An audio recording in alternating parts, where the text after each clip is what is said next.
Hello everyone, welcome to science explored. आज का हमारा टॉपिक है रैबीज़। इस वीडियो में हम रैबीज़ से रिलेटेड बहुत से सवालों के जवाब डिस्कस करने वाले हैं, जैसे कि रैबीज़ क्यों होता है, इसे डेडली डिसीज क्यों कहा जाता है, इसमें पेशेंट पानी से क्यों डरता है, इसमें वैक्सीन्स का शेड्यूल क्या होता है। तो ऐसे बहुत से सवालों के जवाब इस वीडियो में आपको मिल जाएंगे। तो चलिए आज का ये टॉपिक स्टार्ट करते हैं। रैबीज़ ये रेयर बट बहुत ही सीरियस डिसीज़ है जो रैबीज़ वायरस के इन्फेक्शन से होता है। ये डिसीज़ इन्फेक्टेड एनिमल के काटने से दूसरे नॉर्मल एनिमल में भी फैलता है, ऑल्सो इन्फेक्टेड एनिमल से ह्यूमन में भी फैल सकता है। तो हमारा सबसे पहला सवाल ये रहेगा कि कौन से एनिमल से ह्यूमन को रैबीज़ हो सकता है। तो रैबीज़ ये बुलेट शेप का एक वायरस है जो किसी भी वार्म ब्लडेड एनिमल जैसे कि cat, dog, monkey, horse, cattle इन्हें इन्फेक्ट कर सकता है। और ऐसे रैबिड एनिमल ने किसी पर्सन को काट लिया तो ये वायरस उस पर्सन में भी ट्रांसफ़र हो सकता है। बट मोस्टली रैबीज़ ये वाइल्ड एनिमल में दिखाई देता है। ये वायरस रेयरली कुछ रोडेंट में भी इन्फेक्ट कर सकता है, जैसे कि mice, rat, rabbit, squirrel etcetera. But bird, turtle, lizard, fish और इंसेक्ट इन्हें रैबीज़ से कोई खतरा नहीं है। रैबीज़ वायरस ये ब्रेन और नर्व को अफेक्ट करता है। तो रैबीज़ क्या है? तो rabies is deadly virus spread to human by a bite और by the exposure of broken skin to an infected animal saliva. मतलब किसी इन्फेक्टेड एनिमल के काटने से रैबीज़ हो सकता है, या फिर किसी पर्सन को इंजुरी हुई है और वो इंजुरी ओपन है, तो वहाँ पे अगर इन्फेक्टेड एनिमल ने चाट लिया तो उसके सलाइवा से भी उस पर्सन को रैबीज़ हो सकता है। स्ट्रे डॉग से रैबीज़ होने के ज़्यादा चांसेस होते हैं। जिन देशों में स्ट्रे डॉग ज़्यादा है वहाँ पे रैबीज़ होने का ज़्यादा खतरा होता है। Without early treatment the disease can be fatal. मतलब इन्फेक्शन के तुरंत बाद अगर ट्रीटमेंट नहीं की गई तो ये डिसीज उस पर्सन को मार भी सकता है। सो इसीलिए किसी एनिमल के काटने के तुरंत बाद 24 आवर्स में एंटी रैबीज़ वैक्सीन लेनी ज़रूरी होती है। इससे रैबीज़ होने के चांसेस नहीं रहेंगे। बट अगर इन्फेक्टेड एनिमल के काटने के बाद भी वैक्सीन नहीं ली और अगर कुछ दिनों के बाद रैबीज़ के सिम्टम्स भी दिखाई देना स्टार्ट हो गए तो उस पेशेंट की डेथ भी हो सकती है। सो इसीलिए रैबीज़ वैक्सीन ये बहुत ही इम्पॉर्टेंट है।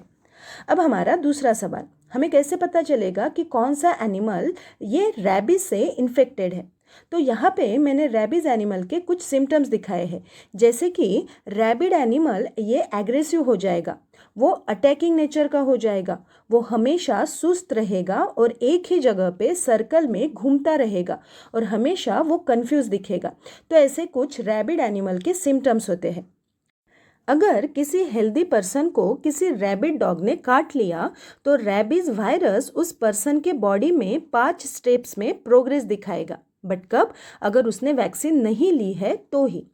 पहली स्टेप रहेगी इंक्यूबेशन। मतलब ये वायरस पर्सन के बॉडी में एंट्री करने के बाद वो खुद का मल्टीप्लिकेशन करेगा और इस प्रोसेस को 2 से 3 मंथ लग सकते हैं या फिर 1 साल से ज़्यादा भी वक्त लग सकता है। एक्चुअली ये डिपेंड होता है कि एनिमल ने काटा कहाँ पे है और कितना वायरस का लोड है।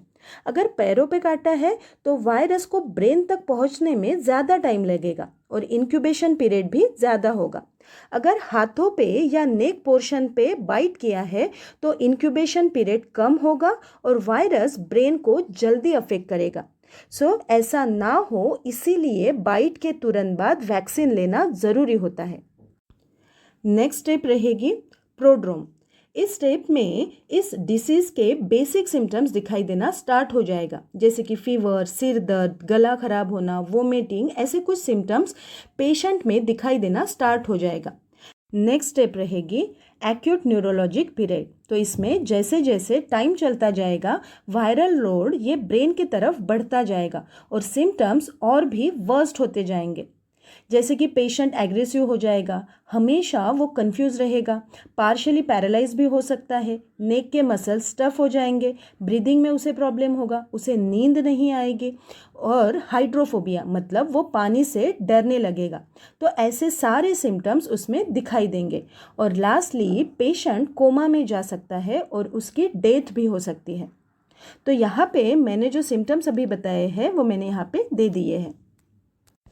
अभी हमारा तीसरा सवाल, पेशेंट को पानी से क्यों डर लगता है, जिसे हाइड्रोफोबिया कहा जाता है।